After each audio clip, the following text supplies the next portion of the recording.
CNN, even though they only showed it one day.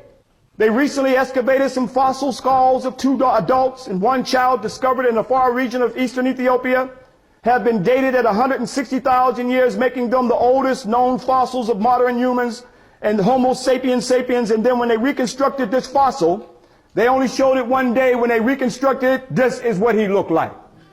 Here we see our brothers right here. Adultu, who means the elder. So long before the Adam and Eve story that they're trying to put Adam and Steve on you today, African people were the first people on the planet Earth. Going back thousands upon thousands of years, they don't know your birth record. And he's now in the Addis Ababa National Museum. And there they also show how the evolution of humanity, they show the various races making their transitions out of Adultu, and again, starting with him. So again, when we talk about the Adam and Eve story, we see that long before the Adam and Eve story that came about much later, this story of the early Africans came up out of the Nile Valley. And they show that evolutionary stage right there in Addis Ababa in Ethiopia. These maps of the Omo Valley region, the oldest modern humans, 195,000 years old, coming up out of this region, as I said, migrating around the world from the early documentation that we see here today. Right there in the fallopian tube of the Nile Valley, African people migrated out all over the world. At one time, this was a black planet. So we talk about black power, we're talking about the time when the planet was all black.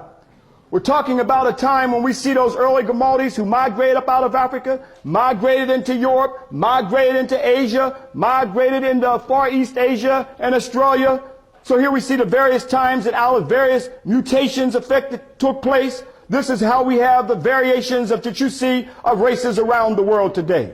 Those early Gamaldis who migrated into Europe during the Ice Age, here they got trapped there, and this is what created the Cro-Magnon man. This is the Muanthropoid type.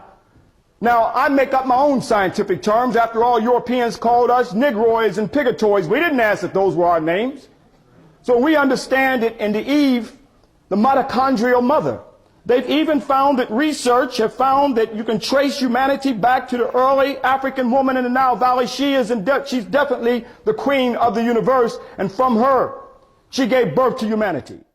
Now they come out with their magazines, The Path Back to Adam and Eve, although they associate it with a Hebrew story, as I showed you that there was no Adam and Eve during the time of Adultu. This was created during the Hebrew time period because the world has been here longer than some 6,000 years.